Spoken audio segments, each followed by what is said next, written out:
એક ગામ હતું ને એક બાપુ હતા, બિચારા રામાયણની વાતો કરે, ગામ બિચારું ભોરું. એટલે આખું ગામ છે ને બાપુ સપ્તાહ વાંચે એટલે બેહી જાય, આખું ગામ આમ અકડાટ, તમે બેઠા ને એમ બેઠા. ઓલે નક્કી કર્યું, મારો દીકરો આ બાવાને કઈ ખબર પડતી નથી ને આખા ગામનું ઉલું બનાવે છે. એમાં મારી જેવો એક બુદ્ધિશાળી હતો ને ગયો ત્યાં, એ આવડી મોટી તમને કહું દાઢી, મોટી સટા. એને કીધું કે બાવો કાંઈ આને ખબર નથી રામાયણની ખબર, નથી ગીતાજીની ખબર, આખા ગામનું ઉલું બનાવે છે. એને ત્યાં જઈને બાપુને ભેગે લાગ્યું, દંડવત પ્રણામ કર્યો, ઓહો સંત તમારી જેવો પરસો કોઈ જ નથી.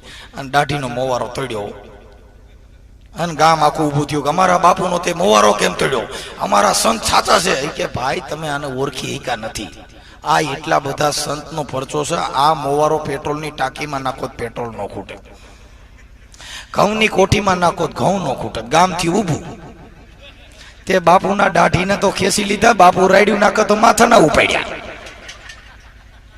તે બાપુને મોવારા વગેરેના કરને કા ઠામુકા, કેમ કે ઓલે નક્કી કર્યું કે આ મોવારો નાખો એટલે ઘઉં નહીં ખૂટે. બાપુ કે મેરે કો રહેને દો કે બાપુ નહીં, આમ